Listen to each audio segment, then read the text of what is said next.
Deux scénarios pour une collection présentent un panorama exhaustif des œuvres récemment acquises par le FRAC Normandie-Rouen depuis 2018.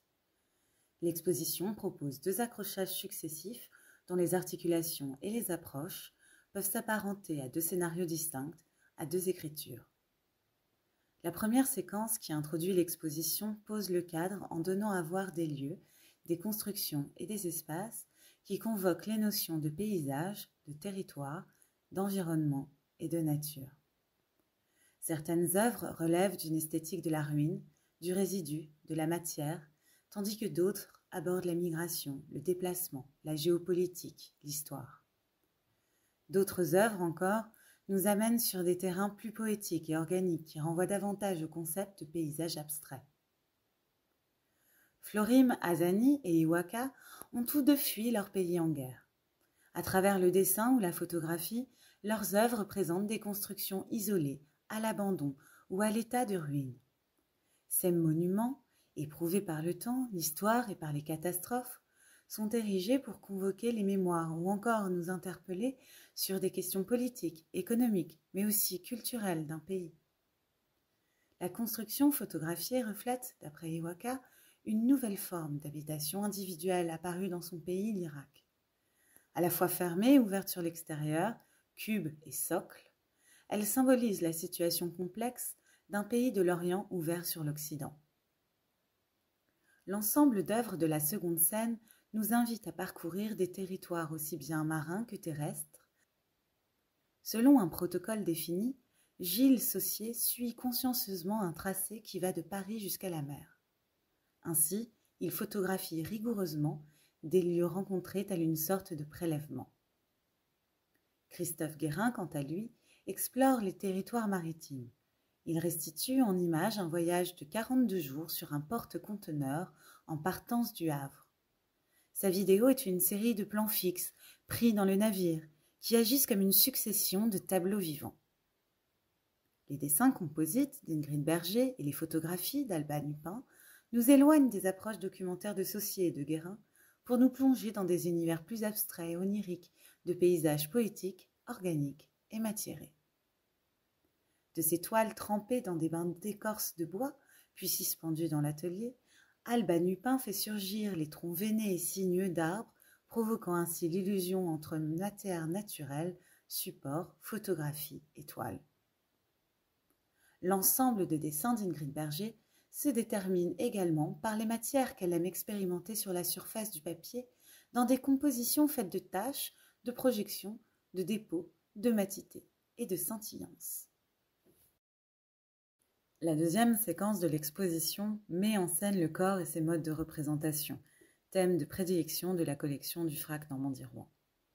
Elle rassemble un important corpus d'œuvres qui relève aussi bien du domaine de la sculpture, de l'installation, de la photographie, de la vidéo que de la performance. Cette séquence invite à une progression allant de l'informel, de l'indicible, de l'absence et du geste, pour nous amener vers des formes de représentation fictionnelle relevant du théâtre, de la littérature, de la musique, du cinéma, et finir avec des approches plus réalistes, issues de la presse et du documentaire. Le corps, majoritairement au féminin, est alors envisagé dans ses relations à l'espace réel de l'exposition, mais également à l'espace social, politique et médiatique qui le modèle et le conditionne. L'installation de Katinka Bock aborde ainsi le corps dans sa version abstraite et informelle. Elle met avant tout en évidence des principes de tension, d'équilibre, de fragilité, au travers de l'assemblage de matériaux contrastés, choisis pour leur qualité physique, ici la céramique, le bois, la sangle en tissu. Trace d'une performance en spectateur, la plaque de cuivre de Marianne Mispeller donne à voir sur sa surface l'oxydation des mains et des avant-bras, produite au fur et à mesure de la lecture d'un livre. Dans la série d'Agnès Geoffrey, le geste est au contraire représenté. L'artiste se concentre sur le corps qu'elle met en scène avec des objets de mesure. Elle compose ainsi des images énigmatiques à l'apparence scientifique. La deuxième scène nous éloigne du geste, pour pointer les liens avérés qu'entretiennent les installations de Sébastien Rémy et de McAdams avec les effets de mise en scène qui renvoient au théâtre, à la littérature, au cinéma. Le vestiaire de Sébastien Rémy documente et met en scène les données sur la vie et l'œuvre du poète Pierrot Liseur, cinéaste et dramaturge italo-américain de la Beat Generation. L'œuvre de McAdams, quant à elle, présente des éléments de scène ou de décor qui attestent d'un accident. Tous les indices sont présents. Que s'est-il réellement passé dans cette scène? Les spectateurs comprennent-ils ce scénario de la même façon? L'artiste souhaite montrer que le sens d'une œuvre ou d'une image peut être interprété différemment selon les critères et les jugements de celui qui l'observe.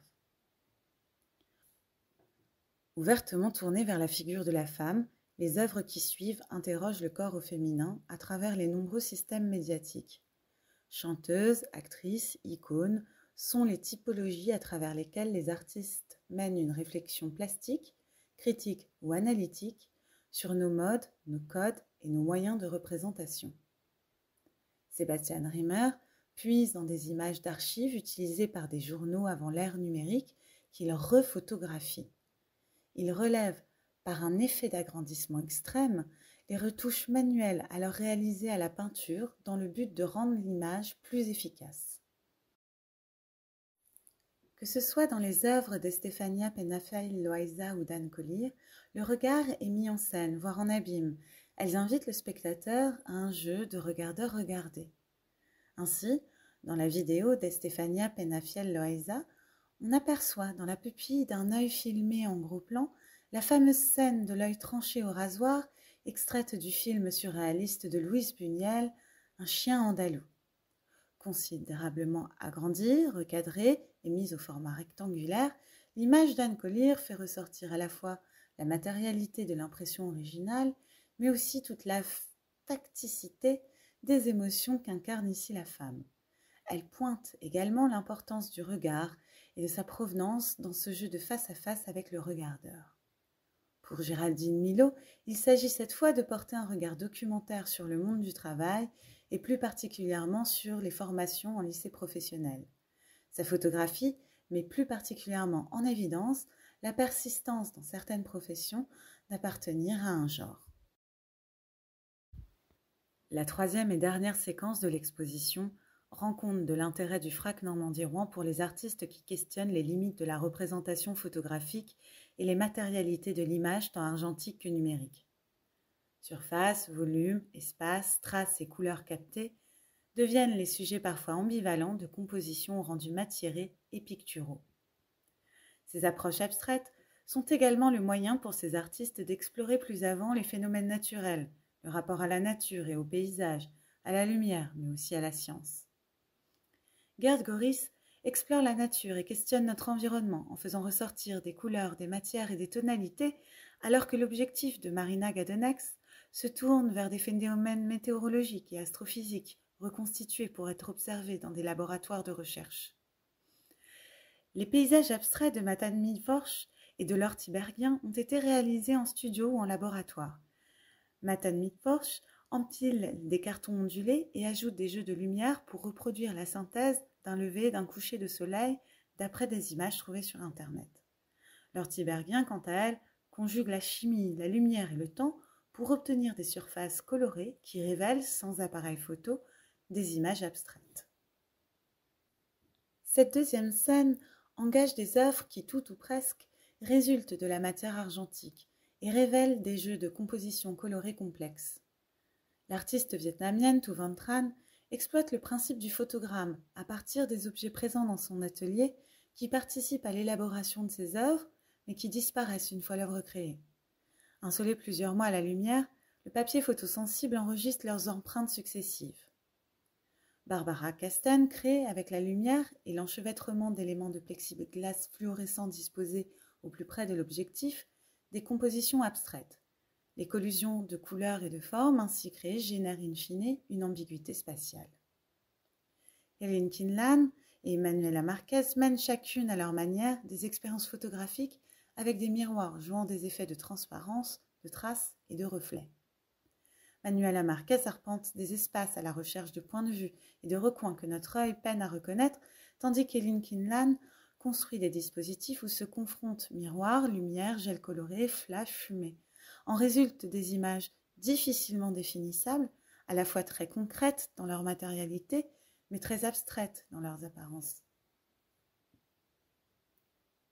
Les œuvres de la scène finale nous invitent à considérer plus particulièrement l'astre solaire. Les œuvres de Marc-Antoine Garnier, Julie Tocqueville et de Sébastien Rezé interrogent le soleil dans les champs de la photographie et de la vidéo. Tous trois mènent une réflexion sur le coucher et le lever de cet astre qui fascine les photographes depuis l'invention de la photo. Au centre de l'image de Sébastien Rezé se trouve un soleil incandescent, d'où émanent des halos de lumière jaune et blanche. Ce qui apparaît autour se dissout, nous plongeant dans un paysage halluciné, dominé par la couleur.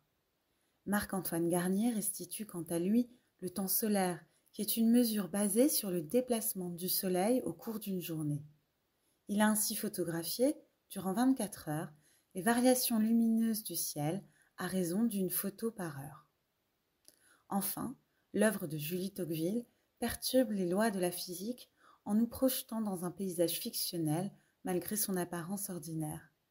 Dans sa vidéo, le soleil traverse l'écran de part et d'autre sans jamais descendre se coucher sous la ligne d'horizon. Qu'a-t-il pu se produire pour que la trajectoire du soleil dévie ?